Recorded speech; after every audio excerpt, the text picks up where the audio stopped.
Hola, y qué bueno que nos acompañan en Mente y Aprendizaje. Hoy vamos a detenernos para abordar un tema que, la verdad, nos exige reflexión y conciencia. Con motivo de este 25 de noviembre, el Día Internacional de la Eliminación de la Violencia contra la Mujer, vamos a hacer un análisis profundo. Y para guiarnos en esta conversación, que es tan necesaria, nos vamos a apoyar en un ensayo extraordinario. Se titula El 25 de noviembre, un llamado global a la conciencia y la acción. Fue escrito por el educador, psicólogo e investigador dominicano Jesús Peña Vázquez. Nuestra misión hoy no es solo repasar cifras, sino intentar entender de dónde viene esta lucha, las raíces del problema, y por qué, a pesar de los años, sigue siendo una herida tan abierta. Y creo que el mejor punto de partida es precisamente el origen. O sea, ¿por qué el 25 de noviembre? No es una fecha al azar, para nada. Nos remonta al año 1960, en la República Dominicana, y el brutal asesinato de las hermanas Mirabal, Patria, Minerva y María Teresa. Ellas eran conocidas opositoras a la dictadura, la sangrienta dictadura de Rafael Trujillo. Fueron emboscadas y asesinadas por orden directa del régimen. El crimen buscaba silenciar la disidencia a través del terror. Pero el efecto fue justamente el contrario, y eso me parece fundamental. No fue solo un asesinato político más. Se convirtió en algo mucho más grande. ¿Qué fue lo que hizo que el sacrificio de las mariposas, como se las conocía, resonara de una forma tan universal?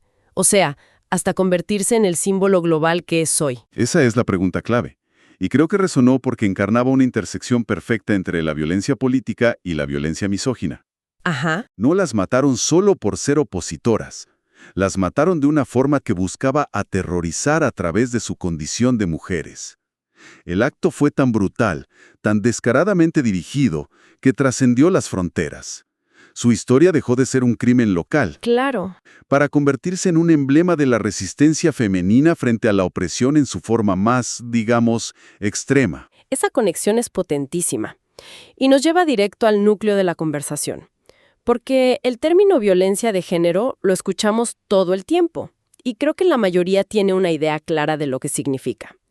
Pero el ensayo de Peña Vázquez nos invita a revisitar la definición formal, la de la ONU de 1993. Y al hacerlo, uno descubre su verdadera y aterradora amplitud. Totalmente. La definición habla de todo acto de violencia basado en el género que tenga o pueda tener como resultado un daño o sufrimiento físico, sexual o psicológico para la mujer. Sí, pero lo crucial para mí está en lo que sigue, dice. Inclusive las amenazas de tales actos, la coacción o la privación arbitraria de la libertad. Ahí está. Ahí es donde el concepto se expande más allá del golpe. Habla del control, del miedo, de la anulación de la voluntad. Es la arquitectura invisible que sostiene la violencia más evidente. Exacto. La arquitectura invisible. Me encanta ese término. Y cuando ponemos esa definición en contexto con las cifras del ensayo, la escala del problema te deja sin aliento. Se cita que casi 1 de cada 3 mujeres en el mundo ha sufrido violencia física o sexual. Pensemos en eso un segundo. No es una minoría, no es algo aislado. Es 1 de cada 3. Es una experiencia endémica a nivel planetario. Y ese es el primer gran clic que el análisis nos obliga a hacer. Esto no es un cúmulo de tragedias personales o problemas de pareja. No. Es una violación en derechos humanos sistemática, generalizada. Así lo cataloga ONU Mujeres.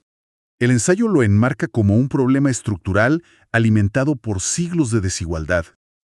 De hecho, la Organización Panamericana de la Salud lo ve no solo como un problema de salud pública, de primer orden, sino como un freno directo al desarrollo, a la paz. Cuando 1 de cada 3 mujeres vive bajo esta amenaza, la sociedad entera está enferma. Y aquí es donde el ensayo se vuelve especialmente revelador, porque descompone esa arquitectura invisible que mencionabas. No se trata solo de la agresión física. El texto describe como un ecosistema de control. Podríamos hablar de cómo estas diferentes formas de violencia, cómo coexisten y se refuerzan. Claro, y ese es el punto medular. No son categorías separadas. Son herramientas en un mismo sistema de dominación. La más visible es la violencia física, claro. Los golpes, las quemaduras. Sí, la que todos imaginamos primero. Exacto. Pero para llegar ahí, a menudo se ha pavimentado el camino con la violencia psicológica. El ensayo habla de humillaciones, de intimidación, de control coercitivo, de aislamiento. El objetivo es perverso y muy calculado.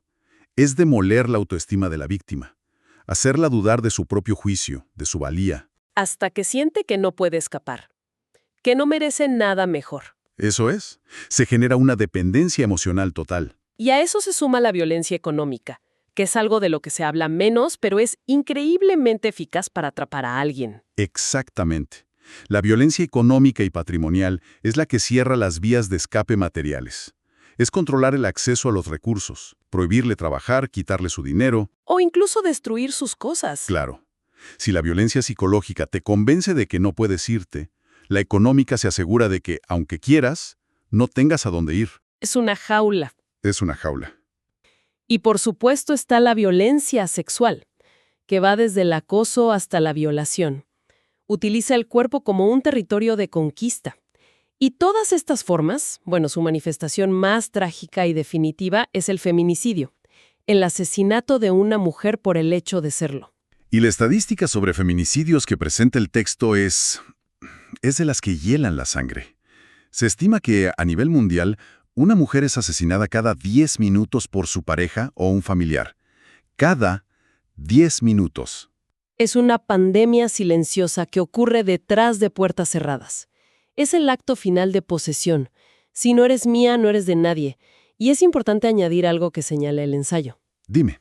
Que estos ámbitos de violencia ya no son solo el hogar o el trabajo. El espacio digital se ha convertido en un nuevo y brutal campo de batalla. Totalmente. Las consecuencias de vivir dentro de ese sistema son devastadoras. Y no solo para la víctima directa, el texto es muy claro en eso. A nivel individual, hablamos de lesiones crónicas, depresión, ansiedad, estrés postraumático. Pero, ¿cuál es el efecto dominó? ¿Cómo se expande este daño al resto de la sociedad? El impacto es intergeneracional. Los niños y niñas que crecen viendo esta violencia tienen muchas más probabilidades de desarrollar problemas de conducta, fracaso escolar y, Y lo peor, lo más terrible, de replicar estos patrones en su vida adulta, ya sea como víctimas o como agresores. El ciclo se perpetúa. claro. Y a nivel macroeconómico, la UNESCO lo tiene medido. Esta violencia reduce la productividad, genera costos enormes para los sistemas de salud y justicia, y erosiona la confianza, la cohesión social. El ensayo cita una frase del Consejo de Europa que me parece que lo resume todo. Dice que la violencia contra la mujer está profundamente arraigada en la desigualdad y se perpetúa mediante una cultura de tolerancia y negación. ¿Qué significa esa cultura de tolerancia en el día a día? Significa justificar lo injustificable. Son los chistes misóginos. Es el algo habrá hecho. El culpar a la víctima. Exacto, es cuestionar a la víctima, minimizar una agresión como un problema de pareja en el que no hay que meterse. Es toda esa red de actitudes sociales que le envía al agresor un mensaje de impunidad y a la víctima un mensaje de culpa y silencio. O sea que no son monstruos aislados. No, son el producto tóxico de una cultura que aún no ha desterrado la idea de que los hombres tienen cierto derecho de control sobre las mujeres. Y esa reflexión nos lleva de cabeza al caso de estudio que analiza el ensayo, que es, dolorosamente, la República Dominicana. Es una paradoja terrible que el país que nos dio el símbolo de las hermanas Mirabal sea hoy uno de los epicentros de esta crisis en la región. Los datos son escalofriantes. Son devastadores. Según la CEPAL, tiene una de las tasas de feminicidio más altas de América Latina. En lo que va de este 2024, el ensayo reporta al menos 73 mujeres víctimas de feminicidio. 73, lo que ha dejado a 77 niños y adolescentes huérfanos. Y la cifra general es abrumadora. Se estima que 2 de cada 3 mujeres dominicanas han sufrido algún tipo de violencia en su vida. 2 de cada 3. La pregunta que se desprende es obvia y dolorosa. ¿Por qué? Exacto. ¿Por qué en un lugar tan simbólico?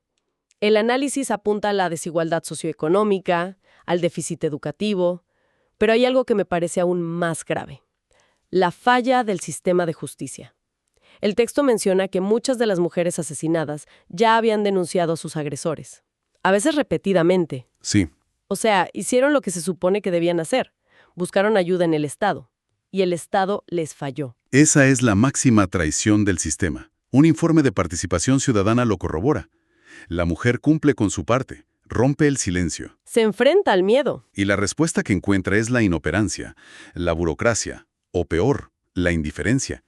Se les niegan órdenes de alejamiento o no se supervisa que se cumplan. Y el mensaje para el agresor es de impunidad total. Claro, se siente aún más poderoso. Y la víctima queda en el desamparo absoluto. Y hay un dato en el ensayo de un estudio del INTEC de este mismo año que es simplemente aterrador. Revela que un número significativo de feminicidios fueron cometidos por miembros de la policía y militares. Sí, ese dato es terrible. Esto ya no es solo una falla del sistema por omisión, es una traición desde su mismo núcleo. Las personas armadas y entrenadas para proteger a la ciudadanía están usando su poder para asesinar. ¿Qué nos dice eso de la profundidad del problema? Nos dice que el problema es endémico, que permea todas las instituciones, incluso las diseñadas para la protección. Refleja una cultura de machismo y de abuso de poder tan arraigada que ni el uniforme es un impedimento. Al contrario. A veces puede actuar como un escudo para la impunidad. Demuestra que no basta con crear una fiscalía o una nueva ley. La transformación tiene que ser mucho más profunda. Frente a un panorama tan complejo, es fácil caer en el pesimismo. Pero el ensayo dedica su parte final a las estrategias para la erradicación y deja claro que, aunque difícil, no es imposible. Así es, no hay una solución mágica. Se necesita actuar en varios frentes a la vez.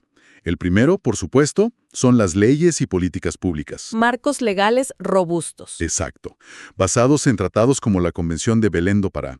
Pero, como ya vimos, la ley en el papel no sirve de nada si la cultura no la respalda. Ahí es donde entra el segundo pilar, el cambio cultural. Y esa se siente como la batalla más larga y difícil. Sin duda. Y aquí entran campañas de sensibilización como los 16 días de activismo, que empiezan justo el 25 de noviembre. Pero el texto subraya algo fundamental. Esto no puede ser una lucha solo de las mujeres. Es imperativo involucrar a hombres y niños como aliados. Educar en nuevas masculinidades. Exacto. Desafiar los estereotipos tóxicos y enseñar que la fuerza no reside en el control, sino en el respeto. Y mientras esa batalla cultural se libra, las víctimas necesitan ayuda ya. Ese sería el tercer pilar, los servicios de apoyo. Correcto. Se necesita una red sólida, refugios seguros, asistencia legal gratuita y de calidad, y muy importante, apoyo psicológico para sanar las heridas. Y finalmente, el cuarto pilar, que es la mejor vacuna a largo plazo. El empoderamiento, La educación, la educación de calidad y la independencia económica. Esas son las herramientas para romper los ciclos de dependencia. entonces, lo que nos deja claro el análisis de Jesús Peña Vázquez es que el 25 de noviembre no es solo una fecha para recordar un crimen histórico. No. Es un recordatorio anual de una lucha que sigue vigente y que nos exige a todos una responsabilidad activa. Exactamente. Es un llamado a la acción. Erradicar esta violencia requiere un compromiso real y sostenido. Honrar la memoria de Patria, Minerva y María Teresa no es solo poner flores en un monumento, es trabajar cada día para construir esa sociedad justa por la que ellas dieron la vida.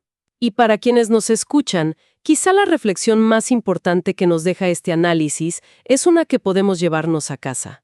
Más allá de las leyes y las grandes políticas, ¿qué norma social no escrita en nuestra propia comunidad, en nuestro círculo de amigos, tolera o minimiza la violencia de género? ¿Y qué pequeño acto, por mínimo que parezca, podríamos realizar cada uno de nosotros para empezar a desafiarla? Una pregunta fundamental para empezar el cambio desde adentro. Agradecemos a quienes nos escuchan por habernos acompañado en este análisis tan profundo y necesario. Les invitamos a suscribirse a este canal, Mente y Aprendizaje, y a hacer clic en la campanita para no perderse las futuras reflexiones y análisis de Jesús Peña Vázquez. ¡Hasta la próxima!